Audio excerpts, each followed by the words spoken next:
Bandeko mbote na bino nyonso bino topesana kolanda ngai nayebi bino na lombango lisusu mpona kolobela bino likambo ya bamama to bapapa oyo bakendeke epai ya banganga.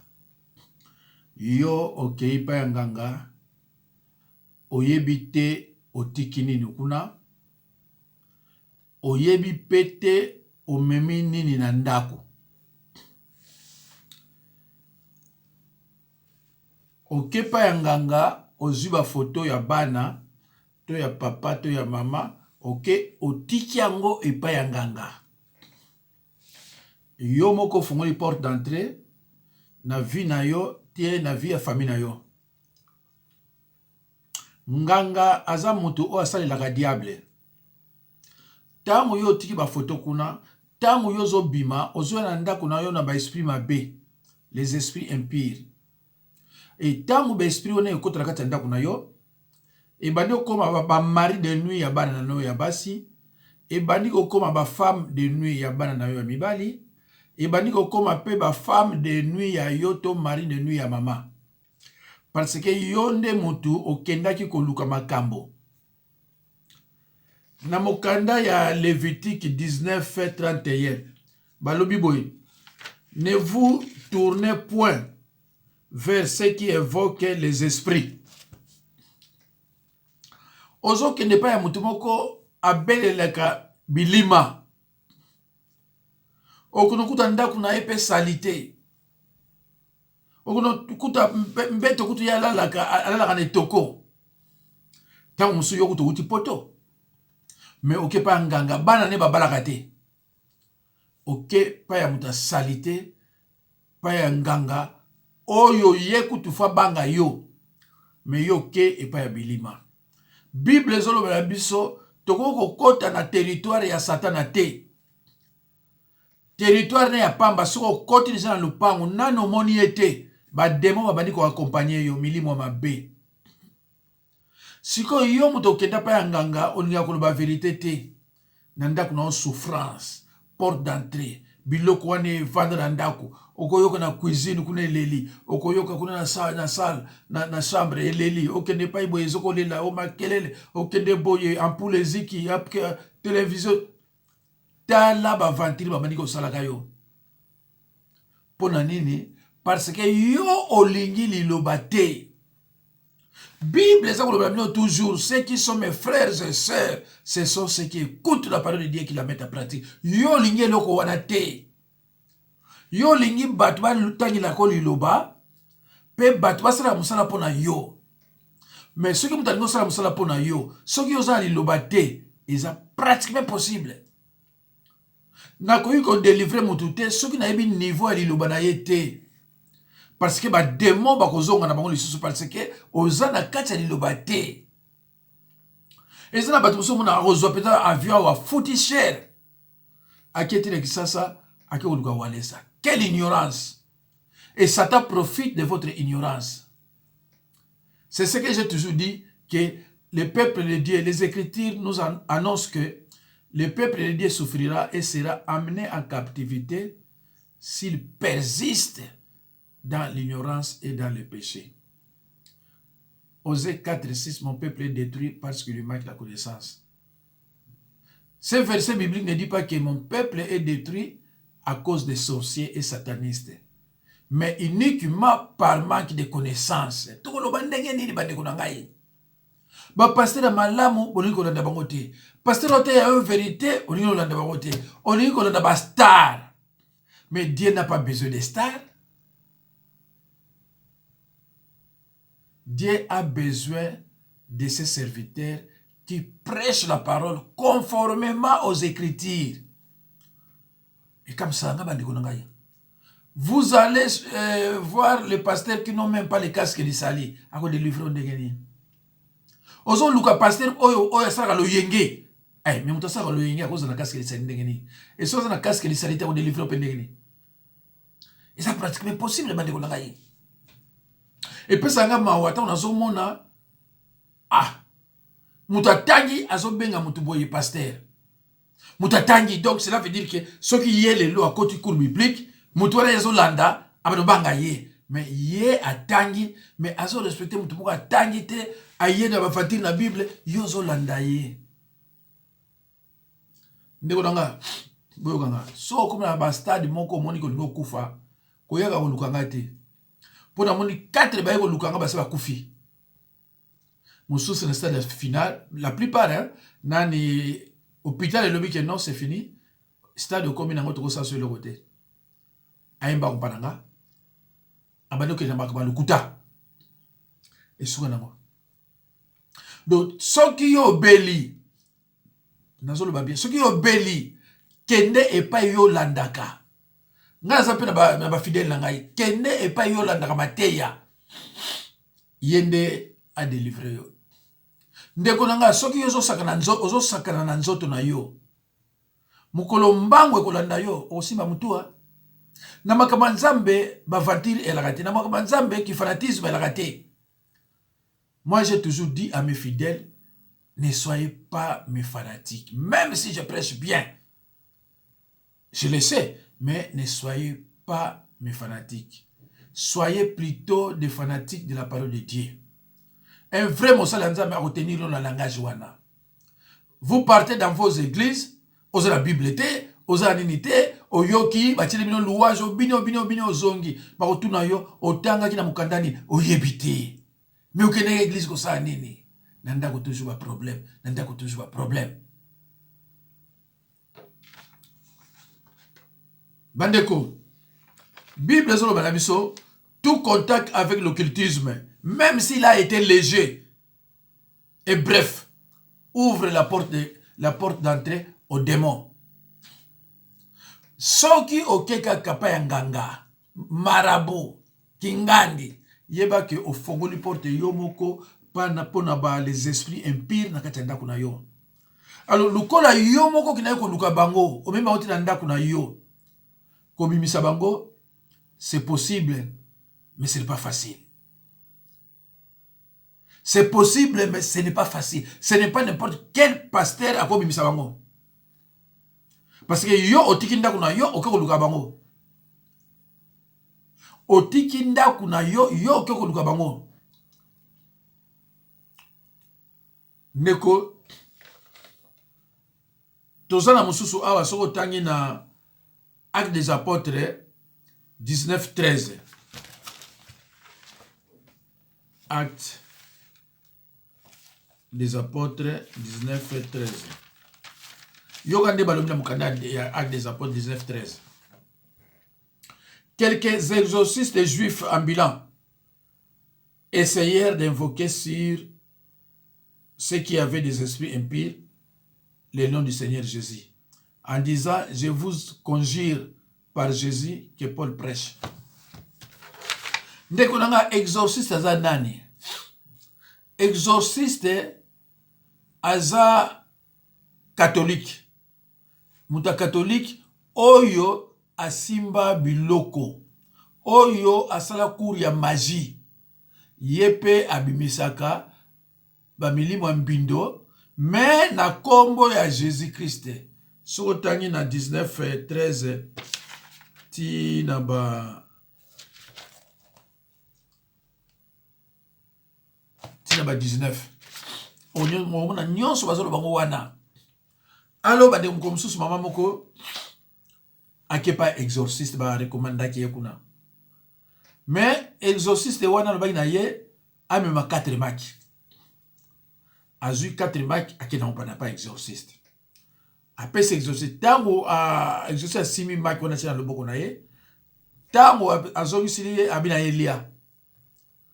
Tango abani ko lia a sentir que maki wana eza na moto e uti ko bela. Exorciste abina Melia. Olie aboya aller. Tous les 4 continuent de boumona ye. A semer a pesi mbongo ne bayo kanaki. Tango akena ndako na ye kuna abali ko mona ndako na yo ndire batu bazo binanga na kati ndako na ye. Abi mais avant kende na kende kuna nzaki boyete. Abali ko mona el monde ba siffler bani ko beta bimi di banda. Abengi pasteur na ye. Ezaki na hiver. Tanga bengi pasteur na koti na voiture na bengi pasteur. Tanga bengi pasteur, moi c'est ayambi. Aibisi mama pasenga pasteur. Baso bo mino mo benga mama pasteur. Atuni yo nani apesi komo na ye. Ateli na liste abi me yo pesi pe na limité. Abi pasenga pasteur ça na problème makasi. Abi na ko passer yete. Regarde moi mes chers frères et sœurs, ma pasteur ba bengi moi si mutayambi. Hein? Ba bengi moi si mutayambi. Ngai depuis que naza musala na Nzambe nanu muta benga ngate na téléphone nanga azwa mwasi. Que muta bengi nga azwi mwasi. Te pa ngeza ngate. Soko bengi ozonga moko. Ponga na chaka mwasi na makoma Nzambe te. Na chaka mwasi jamais na makoma Nzambe. Jésus Christ a chaki mwasi na makoma Nzambe te. Ngai pe na chaka mwasi na makoma Nzambe te. Mudo pa na nga mwasi ko ba téléphone te. Et comme il y a une discussion pasteur azui. Donc pasteur azui, nous avons mwasi a fini au parleur. Moi c'est il paraît à l'obina mais pasteur moi c'est nazo l'exanine pour na ki bourreau wana d'ailleurs za moi c'est mwindo. Moi c'est ayokaki. Et comme ko swana. Bakati téléphone. Maman na benga. Ay pasteur Jacques ngai nani tout ça nazo ki numéro na yo boy mais naza libanda soko sali sanga vraiment nazo ko kota ndako te na tiki bana na kati ya ndako. Ozawapi ayebisi pa ali na 91. Problème est nini abio non na uti pa pasteur moko abondeli pona ngame ta na zone ndako na zone ça ne va pas à kosinga. Nazui voiture yaki musika na sai na ba 45 minutes. Na komi kuna to bendo solo ngame non to kota ndako to sola. To solo ti na bondeli na bimo mama lala on l'a bien lobi obenga. Et lobi benga. C'est par là que solo là la façon dont elle a traité moi c'est pasteur na pasteur. Voilà. Donc maman wana tant solo linda ibsinga bidon papa moto pa ngana na tala zaki exorciste. Ngana ibse so ibse ngata ona ina ndak pa ngana ngawa yate. Abina iba ke so na ibse pende ona ngawa yate. Na mama exorciste aza ndokite aza sataniste. Mokonzi bandoki. Nito ba makalanga ba Jean François Ifonge ba mokuna ba kalambai ba walesa donc des satanistes. Donc il y a une nette différence entre sataniste na sorcier. Un sataniste aza mokonzi bandoki. Aza ministre de Satan. Bible mtezolo bangate. Sauter dans 1 Corinthiens 13 11 voilà. Dans 1 Corinthiens au moment na déguisement, bazo parler comment il se déguise en ange de lumière. Au moment na kuna que les satanistes sont des ministres de Satan. Il y a un bon sataniste.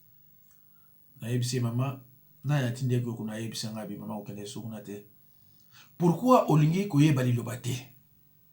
Pourquoi olingi koye bali lobate? Soko yebi loba o ke pas pasteur oyo tamazo te ya yo ozoka kite o musala nzambe. Bande ko bitu ola ndanga. Mutu te akolo bana yo ke o na za musala nzambe. Yo landa enseignement na ye.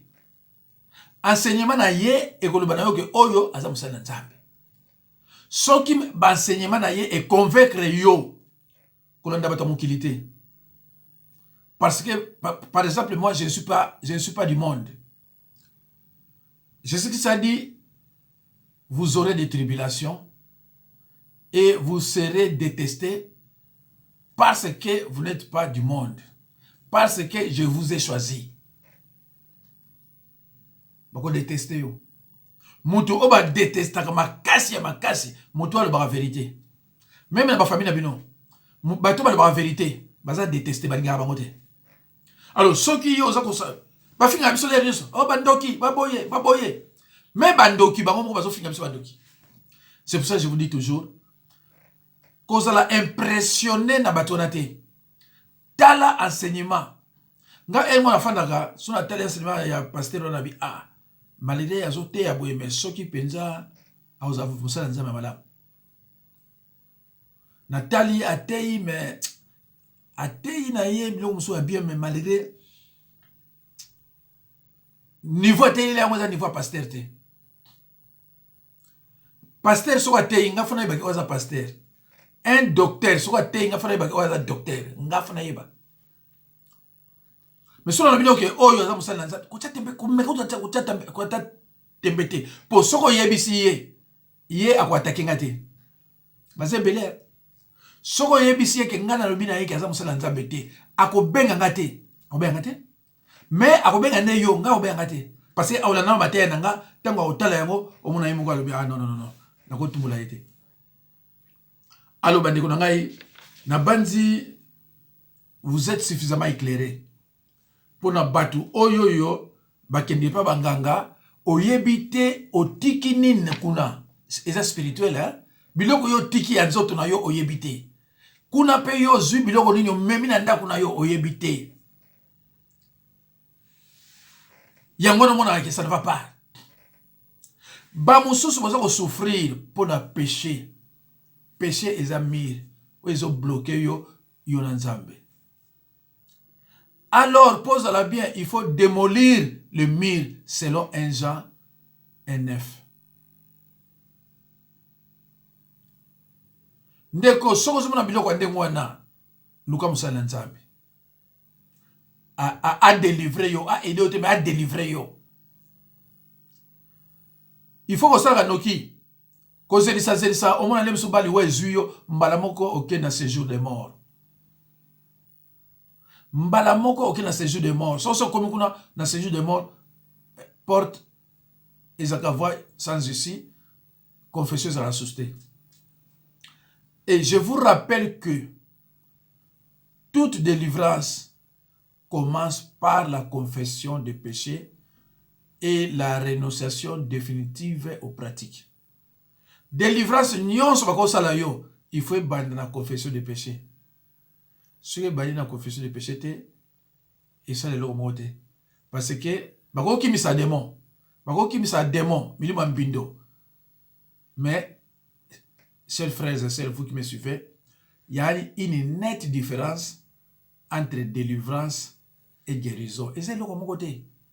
Délivrance c'est le mususu, guérison c'est le mususu. C'est pour cela faut que na musala nzambe oya yebi ako délivrer yo pe ako tinda yo na processus ya guérison pour guérir.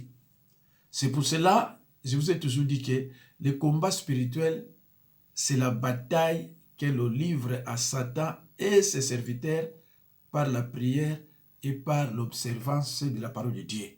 Bon mon yango prière na parole. Alors, au komona, au délivrer mutu. Mais, mutu na zani lubate. O la kisi peut-être ndenge nini a continuer à fermer la porte d'entrée. Madame mona rechite.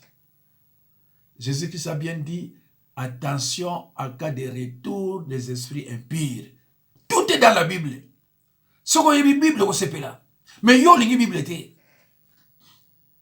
Ou bien ce qui n'est pas mutu moko, azali mutu musala nzambe te. Mais pour mes prophètes à l'église. Prophète Azanani, prophète Azali, porte-parole à Nzambe. Mais il y a ça l'église qu'on a commis qu'on délivrer bat. Yo ke pa na ye. Et je le voyais, ça engaye, aïe. Akobe angate. Bate belé, parce que ça l'Nzambe te. Bino comme ça va ça l'Nzambe. D'après cet exemple-là, on est Mukuna. Mukuna, a priori, il devrait être exclu de l'église. À cause de ma Bible était. Ah non. Jusqu'à ce qu'il se repentir. Il devrait être livré à Satan. 2, 3 ans, 4 ans, 5 ans, à se repentir, à cause de ma Bible à moment. Parce que ça c'est un scandale. Jusqu'à ce qu'il y ait un viol répété. Ma kalambai, ma billet, ma kosi ma Bible était. Ma kosi ma Bible était. Mais les aveugles, malgré ma péché, oh et mon année, bazo kende. Bazo zula un exemple, David. David, azeki pasteur, David a violé la pété. David a tiré pour violer moi c'était. David, ça qui une relation sexuelle de commun accord. Na moi c'est pas il a forniqué la femme d'autrui et il a été aussi puni. Alors bandeko nangai na lobby oza makambo nzambe soko oza mécontent na onga na lobby et vous avez aussi raison tcha commentaire mais accompagné d'un verset biblique. Commentaire na yo, faut toujours accompagné d'un verset biblique. Ce qui commentaire na yo, ils ont ma B. Ils ont un verset biblique, équipe n'a pas balamoko. Donc, aux un cadre de bandoki. Si vous avez un cadre de bandoki, ce que tu commentaire na yo, tu as un verset biblique. Si tu contestes, si vous contestez, tu as un verset biblique. Pour nga nyonso, na tu as un verset biblique. Il y a un moment bateau balandanga ba sepela mingi. Il y a un moment où il y a un pasteur, na yotan autant le verset biblique, moyen à répondre les athées, yé abani ko luka kosa na banigi mususu. Abani ko luka kosa yo na banigi mususu. Mais pour na affronter nga alingate ko kapete. Allo bandeko. Nzambe apambola.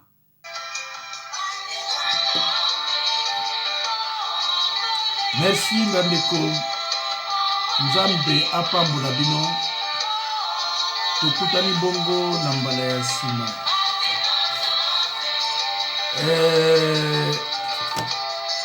Mokomona susu video moko